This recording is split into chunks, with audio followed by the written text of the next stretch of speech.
ഇങ്ങനെയാണ് ഓരോ പേപ്പറിന്റെയും behaviour come അതിന്റെ ഒരു മാർക്ക് ഡിസ്ട്രിബ്യൂഷൻ എന്ന് പറഞ്ഞാൽ. ഇപ്പൊ നിങ്ങൾക്ക് മനസ്സിലായി ഏതൊക്കെ പേപ്പറാണ് തിയറട്ടിക്കൽ പേപ്പർ, ഏതൊക്കെ പേപ്പറിൽ നിന്നാണ് മാത്തമാറ്റിക്കൽ സൈഡ് ചോദിക്കുന്നത്. ഹായ് ഫ്രണ്ട്സ്, അപ്പോൾ എല്ലാവർക്കും നമ്മുടെ പുതിയൊരു വീഡിയോയിലേക്ക് സ്വാഗതം. അപ്പോൾ നമ്മൾ ഇന്നത്തെ വീഡിയോയിൽ ബേസിക്കലി ഡിസ്കസ് ചെയ്യാനായിട്ട് പോകുന്നത് ഇപ്പോൾ എസ് സംബന്ധിച്ചിടത്തോളം എസ് എമ്മിൽ വരുന്നൊരു ഒരു സബ്ജക്റ്റാണ് ആക്ച്വലി ഓപ്പൺ എലക്റ്റീവ് എന്ന് പറഞ്ഞ കാര്യം. അതായത് മറ്റുള്ള ബ്രാഞ്ചിൽ നിന്നുള്ളൊരു സബ്ജക്റ്റ് നമ്മൾ നമ്മുടെ സബ്ജക്റ്റിന് കൂടെ പഠിച്ച് പാസ്സാകുന്ന പറഞ്ഞ കാര്യം. അപ്പോൾ ഈ ഓപ്പൺ എലക്റ്റീവിൽ ഏറ്റവും വലിയൊരു കാര്യമാണ്, അല്ലെങ്കിൽ ഒരു കൺഫ്യൂഷൻ ആവുന്നൊരു കാര്യമാണ്, നമ്മൾ ഏതൊരു പേപ്പറാണ് ചൂസ് ചെയ്യേണ്ടത്, അല്ലെങ്കിൽ ഏതൊരു പേപ്പർ പഠിച്ചാലാണ് നമുക്ക് കംപ്ലീറ്റ് ചെയ്യാൻ പറ്റുന്നത്, അല്ലെങ്കിൽ നമ്മുടെ അനുയോജ്യമായിട്ടുള്ള ഏതൊരു പേപ്പറാണ് ഉള്ളത് എന്നുള്ള കാര്യത്തെ പറ്റി. അപ്പോൾ ഇന്നത്തെ നമ്മുടെ വീഡിയോയിൽ നമ്മൾ ആക്ച്വലി കമ്പ്യൂട്ടർ സയൻസിന് ആപ്ലിക്കബിൾ ആകുന്ന ഒരു 4 ഓപ്പൺ എലക്റ്റീവ് പേപ്പറാണ് നമ്മളിവിടെ ഡിസ്കസ് ചെയ്യാനായിട്ട് പോകുന്നത്. ഈ ഓരോ പേപ്പറിലും എന്താണുള്ളത്, ഈ ഓരോ പേപ്പറിലും എന്തൊക്കെ മാർക്ക് ഡിസ്ട്രിബ്യൂഷൻസ് ആണ് വരുന്നത്, ഇതിൽ ഏതൊക്കെയാണ് തിയറി പേപ്പറിൽ, ഏതൊക്കെയാണ് മാത്തമാറ്റിക്കൽ പേപ്പർ. സോ ഇതിനെ പറ്റിയിട്ടുള്ള ഒരു ഡീറ്റെയിൽ ആയിട്ടുള്ള റിസർച്ച് വീഡിയോ ആയിരിക്കും ഇതെന്ന് പറയുന്നത്. അതുകൊണ്ട് തന്നെ നിങ്ങൾ ഈ വീഡിയോയുടെ അവസാനം ആകുമ്പോഴത്തേക്കും നിങ്ങൾക്ക് ഏതൊക്കെ പേപ്പറുകളാണ് ചൂസ് ചെയ്യേണ്ടത്, ഏതൊക്കെ പേപ്പറിനാണ് ടഫ്നെസ് ഉള്ളത്, നിങ്ങളെ സംബന്ധിച്ചിടത്തോളം ഏതാണ് നിങ്ങൾക്ക് ആപ്ലിക്കബിൾ ആകുന്ന പേപ്പർ എന്നുള്ള കാര്യത്തിനെ പറ്റി ഒരു ക്ലാരിറ്റി അല്ലെങ്കിൽ ഒരു ധാരണ നിങ്ങൾക്ക് ഉണ്ടാവും. ഓക്കെ, അപ്പോൾ നമുക്ക് വീഡിയോയിലേക്ക് പോകാം. അപ്പോൾ ഓരോ പേപ്പറിൻ്റെയും ടഫ്നെസ്, ഓരോ പേപ്പറും എന്തിനായിട്ടുള്ള പേപ്പറാണ്, അത് തിയറട്ടിക്കൽ പേപ്പറാണോ മാത്തമാറ്റിക്കൽ പേപ്പറാണോ, സോ ഇതിനൊക്കെ അനലൈസ് ചെയ്യാനായിട്ട് നമുക്ക് പുതിയൊരു ടെർമിനോളജി നമുക്ക് പഠിക്കണം. അതാണ് ബ്ലൂംസ് ടാക്സോണമി എന്ന് പറയുന്നത്. ആക്ച്വലി ഇതൊരു സ്റ്റഡിങ് വീഡിയോ അല്ല, ബട്ട് ഈ ഒരു കാര്യം നിങ്ങൾ അറിഞ്ഞിരുന്നാൽ മാത്രമേ ഒരു പേപ്പർ എടുത്തിട്ടുണ്ടെങ്കിൽ അത് ഏത് തരത്തിലുള്ള പേപ്പറാണെന്ന് നിങ്ങൾക്ക് മനസ്സിലാക്കാൻ സാധിക്കുള്ളൂ. സോ KTUവിലെ എല്ലാ സിലബസ് എടുത്ത് നോക്കിയാലും അവിടെ ഉണ്ടാവും ഈ പറയുന്ന ബ്ലൂംസ് ടാക്സോണമി എന്ന് പറയുന്ന കാര്യം. അപ്പോൾ അതിലൂടെ നിങ്ങൾക്ക് ആ പേപ്പർ അനലൈസ് ചെയ്യാനും അത് ഏത് ടൈപ്പ് ഓഫ് പേപ്പറാണെന്ന് നിങ്ങൾക്ക് വളരെ എളുപ്പത്തിൽ, അല്ലെങ്കിൽ അതിൻ്റെ ടഫ്നെസ് എന്താണെന്ന് വളരെ എളുപ്പത്തിൽ നിങ്ങൾക്ക് കൂട്ടാനായിട്ട് സാധിക്കുന്നു. സോ ആ ഒരു കാര്യം നമുക്ക് വളരെ ലഘൂകരിച്ച് പറഞ്ഞിട്ട് നമുക്ക് ഈ പറയുന്ന വീഡിയോയിലേക്ക് പോകാം. ഓക്കെ, അപ്പോൾ ഈ ബ്ലൂംസ് ടാക്സോണമി എന്ന് പറയുന്നത് ബേസിക്കലി വലിയൊരു സംഭവമൊന്നും അല്ല. ഞാൻ വളരെ സിമ്പിളായിട്ട് പറഞ്ഞുതരാം. അതായത് നമ്മളൊരു സബ്ജക്റ്റ് പഠിക്കുമ്പോഴത്തേക്കും നമ്മളെ സബ്ജക്റ്റ് പഠിക്കുമ്പോൾ നമുക്ക് ഡെവലപ്പ് ആക്കുന്ന കോഗ്നിറ്റീവ് സ്കിൽസ് എങ്ങനെ അനലൈസ് ചെയ്യും, സോ അതിൻ്റെ അനലൈസ് ചെയ്യുന്ന മെട്രിക്സിനെയാണ് നമ്മൾ എന്തെന്ന് പറയുന്ന ഈ ബ്ലൂംസ് ടാക്സോണമിയിൽ വളരെ ഡീറ്റെയിൽ ആയിട്ട് വിവരിക്കുന്നത്. അതായത് വളരെ സിമ്പിളായിട്ട് ഒന്നും കൂടി പറയുവാണെങ്കിൽ, ഇപ്പം നിങ്ങൾ 10ാം ക്ലാസ്, അതായത് നമ്മളെല്ലാവരും 10ാം ക്ലാസ്സിൽ നമ്മൾ എന്തൊക്കെ സബ്ജക്റ്റാണ് പഠിച്ചിരിക്കുന്നത്, അതായത് നമ്മൾ ഇംഗ്ലീഷ് പഠിക്കാറുണ്ട് അല്ലേ, അതുപോലെ തന്നെ നമ്മൾ എന്ത് ചെയ്യും, മാത്സ് പഠിക്കാറുണ്ട്, ആൻഡ് അതുപോലെ തന്നെ കെമിസ്ട്രി അല്ലെ, ഇങ്ങനെ സബ്ജക്റ്റൊക്കെ നമ്മൾ പഠിക്കാറുണ്ട്. അപ്പോൾ ഈ ഓരോ സബ്ജക്റ്റും, അപ്പോൾ നമ്മൾ ഈ ഒരു ഓരോ സബ്ജക്റ്റും എടുക്കുവാണെങ്കിൽ ഇതിൻ്റെ എല്ലാത്തിൻ്റെയും ഇവാലുവേഷൻ മെത്തേഡുകൾ വേറെയാണ്. അതായത് ഓക്കെ, അപ്പോൾ നിങ്ങൾ ഇംഗ്ലീഷ് എന്ന് പറഞ്ഞ സബ്ജക്റ്റ് എടുക്കുവാണെങ്കിൽ ഇംഗ്ലീഷ് എന്ന് പറഞ്ഞ സബ്ജക്റ്റ് ബേസിക്കലി നമ്മൾ എങ്ങനെയാണ് പഠിക്കുന്നത്, അതായത് നമ്മൾ കാണാപ്പാഠമാണ് പഠിക്കുന്നത്. കാണാപ്പാഠം പഠിക്കുക എന്ന് പറഞ്ഞാൽ നമ്മൾ ആ കാര്യങ്ങൾ നമ്മൾ എന്ത് ചെയ്യുന്നു, അത് നമ്മൾ കളക്ട് ചെയ്ത് വെക്കുന്നു. അതിന് പരീക്ഷയുടെ സമയത്ത് നമ്മൾ എന്ത് ചെയ്യുന്നു, റീകളക്ട് ചെയ്ത് പേപ്പറിലേക്ക് എഴുതുകയാണ് ചെയ്യുന്നത്. അതായത് നമ്മൾ എന്താ ചെയ്യുന്നത്, ഒരു റിമെമ്പർ എന്ന് പറയുന്ന ഒരു കോഗ്നിറ്റീവ് സ്കില്ലാണ് നമുക്ക് അവിടെ അളക്കപ്പെടുന്നത്. അതുപോലെ തന്നെ നിങ്ങളൊന്ന് മാത്സ് എടുത്ത് നോക്കുക. മാത്സിൽ എന്താ സംഭവിക്കുന്നത്, മാത്സ് എന്ന് പറയുന്നത് നമ്മൾ ആക്ച്വലി ഇതുപോലെ തന്നെ കാണാപ്പടം പഠിച്ചിട്ട് റീപ്രൊഡ്യൂസ് ചെയ്യുകയാണോ ചെയ്യുന്നത്? അല്ല. മാത്സിൽ എന്താ സംഭവിക്കുന്നത്, നമ്മൾ കണക്ക്, അല്ലെങ്കിൽ നമ്മൾ എന്ത് ചെയ്യുന്നു, നമ്മളുടെ കയ്യിലുള്ള ഇക്വേഷൻസ് കൊണ്ട് നമ്മളൊരു പ്രോബ്ലത്തെ സോൾവ് ചെയ്ത സൊല്യൂഷൻ കണ്ടുപിടിക്കുകയും ചെയ്യുന്നത്. അതായത് അവിടെ ശരിക്കും പറഞ്ഞിട്ടുണ്ടെങ്കിൽ ഒരു ആപ്ലിക്കേഷൻ ലെവലിലുള്ള ഒരു അപ്രോച്ചാണ് നമ്മളവിടെ ചെയ്യുന്നത് അല്ലേ.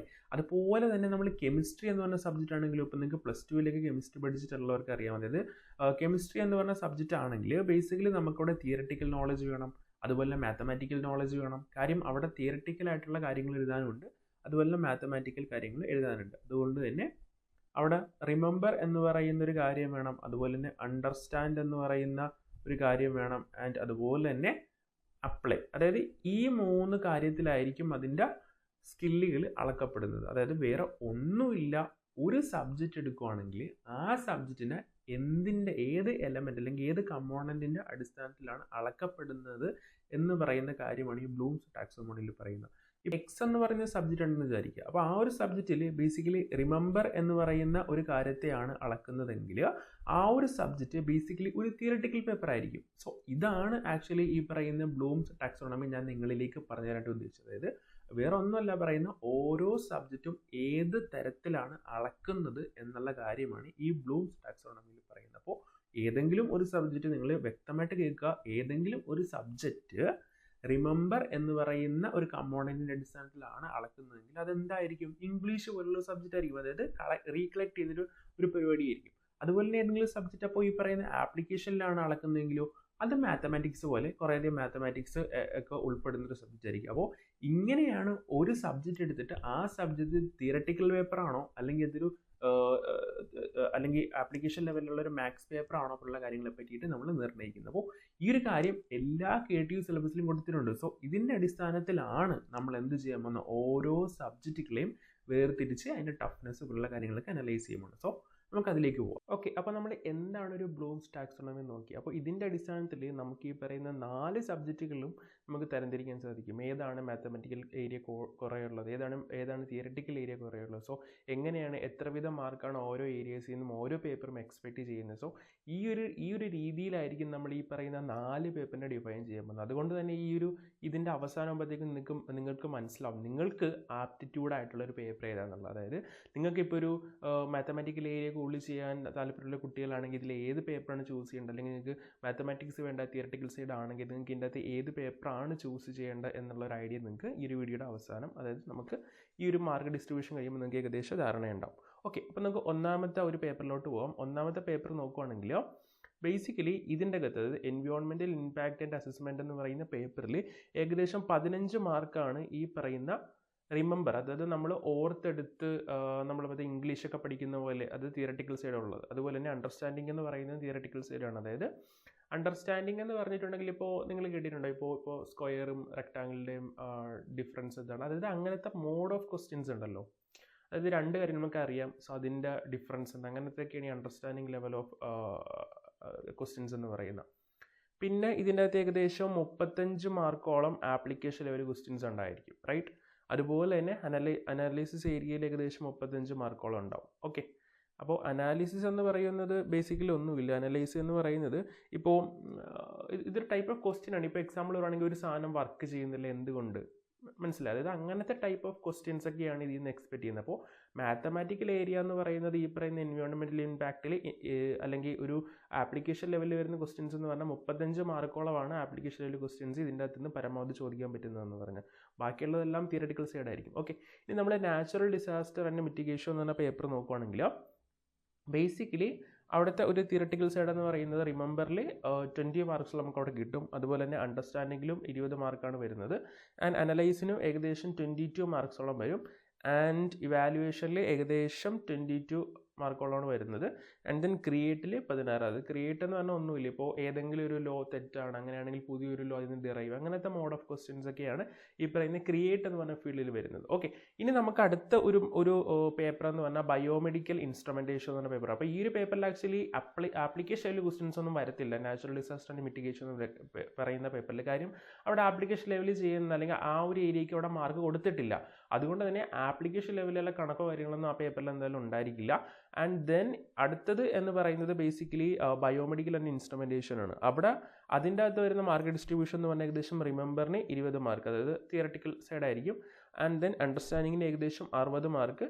ആൻഡ് ദെൻ ആപ്ലിക്കേഷനിൽ ഏകദേശം 20 മാർക്ക്. അപ്പോൾ ഈ ഒരു പേപ്പർ ആണെങ്കിൽ ഏകദേശം ഇപ്പോൾ എൻ്റെ ഒരു അഭിപ്രായത്തിൽ ചിലപ്പോൾ മാത്സ് ഒന്നും വലിയ താല്പര്യമില്ല, അല്ലെങ്കിൽ കൂടുതലും തിയററ്റിക്കൽ സൈഡാണ് നോക്കേണ്ടത്, അങ്ങനെ പാസ്സാണ് കുട്ടികൾക്ക് ആണെങ്കിൽ ഈ ഒരു പേപ്പർ ഏറ്റവും നല്ല പേപ്പർ ആയിരിക്കും. ഇനി മാത്സ് ആണ് നിങ്ങളുടെ ലക്ഷ്യം, അല്ലെങ്കിൽ കുറച്ചും കൂടി ആപ്ലിക്കേഷൻ ലെവലിലാണ് നിങ്ങൾക്ക് എക്സാം അല്ലെങ്കിൽ അങ്ങനത്തെ ഒരു പേപ്പറാണ് നിങ്ങൾക്ക് വേണ്ടത്, നിങ്ങൾക്ക് തിയററ്റിക്കൽ സൈഡ് വലിയ പഠിച്ച് ഓർത്തെടുത്ത് എഴുതാൻ താല്പര്യമില്ല മാത്സ് ആണെങ്കിൽ, ഏറ്റവും നല്ലതെന്ന് പറഞ്ഞാൽ റിന്യൂവബിൾ എനർജി എഞ്ചിനീയറിംഗ് ആയിരിക്കും. കാര്യം ഇതിൻ്റെ അകത്ത് റിമെമ്പർ എന്ന് പറയുന്നത് തിയറി പാർട്ടൊക്കെ ഏകദേശം 10 മാർക്കിനെ ഉണ്ടാവുള്ളൂ. അതുപോലെ തന്നെ അണ്ടർസ്റ്റാൻഡിങ് എന്ന് പറയുന്നതും ഏകദേശം 20 മാർക്സ്. ആൻഡ് ബാക്കിയുള്ള 70 മാർക്കോളം വരുന്നത് ഈ പറയുന്ന ആപ്ലിക്കേഷൻ ലെവൽ ക്വസ്റ്റ്യൻസിനായിരിക്കും. അപ്പോൾ ഇങ്ങനെയാണ് ഈ പറയുന്ന 4 പേപ്പറിൻ്റെയും മാർക്ക് ഡിസ്ട്രിബ്യൂഷൻസ് വരുന്നത്. അപ്പോൾ ഇതിൻ്റെ അടിസ്ഥാനത്തിൽ നിങ്ങൾക്ക് ഇപ്പോൾ കാൽക്കുലേറ്റ് എടുക്കാൻ പറ്റും നിങ്ങൾക്ക് അനുയോജ്യമായിട്ടുള്ള, അതായത് നിങ്ങൾക്കൊരു മാത്തമാറ്റിക്കൽ സൈഡ് പേപ്പർ ആണ് നിങ്ങൾക്ക് വേണ്ടെങ്കിൽ, അല്ലെങ്കിൽ നിങ്ങൾക്ക് മാത്തമാറ്റിക്കൽ പ്രോബ്ലംസ് സോൾവ് ചെയ്ത് സ്കോർ ചെയ്യാൻ പറ്റുന്ന ഒരു ലെവൽ ഓഫ് പേപ്പർ ആണെങ്കിൽ you can choose renewable energy engineering എന്ന് പറഞ്ഞാൽ. അല്ല നിങ്ങൾക്ക് ഇനി ഒരു തിയററ്റിക്കൽ സൈഡ് ആണെങ്കിൽ നിങ്ങൾക്ക് ഈ പറയുന്ന എൻവയോൺമെൻറ്റൽ ഇമ്പാക്റ്റ് ചൂസ് ചെയ്യാം. കാര്യം അതിൽ ആപ്ലിക്കേഷനിൽ വരുന്ന 35 ഉള്ളൂ. അതുപോലെ തന്നെ നാച്ചുറൽ ഡിസാസ്റ്റർ ചൂസ് ചെയ്യാം. കാര്യം എന്താണെന്ന് വെച്ചാൽ ആപ്ലിക്കേഷൻസ് അങ്ങനെ വരുന്നില്ല, റൈറ്റ്. ഇനി ബയോ ഇൻസ്ട്രുമെൻറ്റേഷൻ ആണെങ്കിൽ അതിൻ്റെ അകത്ത് 20 മാർക്സിന് മാത്രമേ ആപ്ലിക്കേഷനിൽ ചോദ്യം ചോദിക്കത്തുള്ളൂ. ബാക്കി ഇനി മാത്തമാറ്റിക്കൽ ആണെങ്കിൽ 70% മാർക്ക് വരുന്നത് ഈ പറയുന്ന ആപ്ലിക്കേഷൻ ലെവലിൽ നിന്നാണെങ്കിൽ നിങ്ങൾക്ക് ഈ ഒരു പേപ്പർ ചൂസ് ചെയ്യാം. സോ ഇങ്ങനെയാണ് ഓരോ പേപ്പറിൻ്റെയും ബിഹേവിയർ അതിൻ്റെ ഒരു മാർക്ക് ഡിസ്ട്രിബ്യൂഷൻ എന്ന് പറഞ്ഞാൽ. ഇപ്പം നിങ്ങൾക്ക് മനസ്സിലായി ഏതൊക്കെ പേപ്പറാണ് തിയററ്റിക്കൽ പേപ്പർ, ഏതൊക്കെ പേപ്പറിൽ നിന്നാണ് മാത്തമാറ്റിക്കൽ സൈഡ് ചോദിക്കുന്നത് എന്നുള്ളത്. സോ ഇതിൻ്റെ അടിസ്ഥാനത്തിൽ നിങ്ങൾ നല്ലൊരു ഡിസിഷൻ എടുത്തിട്ട് നിങ്ങൾക്ക് അനുയോജ്യമായിട്ടുള്ള ഒരു ഇലക്ടീവ് പേപ്പർ ചൂസ് ചെയ്യുക. അല്ലാതെ ഒരിക്കലും നിങ്ങൾ ഒരാൾ പറയുന്നത് കേട്ടോ മാത്രം എടുത്തൊരു ഇലക്ടീവ് ചൂസ് ചെയ്ത്. കാര്യം നിങ്ങൾക്ക് ഇപ്പോൾ എക്സാമ്പിൾ പറയുകയാണെങ്കിൽ നിങ്ങൾക്ക് ഇപ്പോൾ തിയററ്റിക്കൽ സൈഡ് ആണ് വേണ്ടെങ്കിൽ നിങ്ങൾ ഈ പറഞ്ഞ റിന്യൂവബിൾ എനർജി എടുക്കാതിരിക്കുക. കാര്യം ഇനി അത് നിങ്ങൾ എടുത്തിട്ട് നിങ്ങൾക്ക് അവിടെ ആപ്ലിക്കേഷൻ മറ്റൊരു ചോദ്യം ഉണ്ടാവുള്ളൂ. അപ്പോൾ നിങ്ങൾക്ക് അത് കുറച്ചും കൂടി ബുദ്ധിമുട്ടാകുകയാണ് ചെയ്യുന്നത്. അപ്പോൾ ഇങ്ങനത്തെ തരത്തിൽ നിങ്ങൾ ഇവാലുവേറ്റ് ചെയ്തതിന് ശേഷം മാത്രം നിങ്ങൾക്ക് അനുയോജ്യമായിട്ടുള്ള ഒരു പേപ്പർ സെലക്ട് ചെയ്യുക. ഓക്കെ, അപ്പോൾ ഈ ഒരു കാര്യം എനിക്ക് നിങ്ങളിലേക്ക് പറഞ്ഞു തരുന്നുണ്ടായിരുന്നു. ആ ഒരു അതിനെ പറ്റിയിട്ടാണ് നമ്മൾ ഇന്ന് വീഡിയോ ചെയ്തത്. സോ എന്തെങ്കിലും ഡൗട്ട് കാര്യങ്ങളൊക്കെ ഉണ്ടെങ്കിൽ നമ്മൾ കമൻറ്റ് സെക്ഷനിൽ ചോദിക്കുക. ഇനിയും നിങ്ങൾക്ക് പേപ്പർ ചൂസിങ്ങിൽ എന്തെങ്കിലും ഡൗട്ട് കാര്യങ്ങളൊക്കെ ഉണ്ടെങ്കിൽ ഓപ്പൺ ടു കമൻറ്റിൽ വന്ന് ചോദിക്കാവുന്നതാണ്. ഓക്കെ, ആൻഡ് എല്ലാവരും അപ്പോൾ മനസ്സിലാണെന്ന് വിശ്വസിക്കുന്നു. ആൻഡ് അടുത്ത വീഡിയോ കാണാം. ബൈ.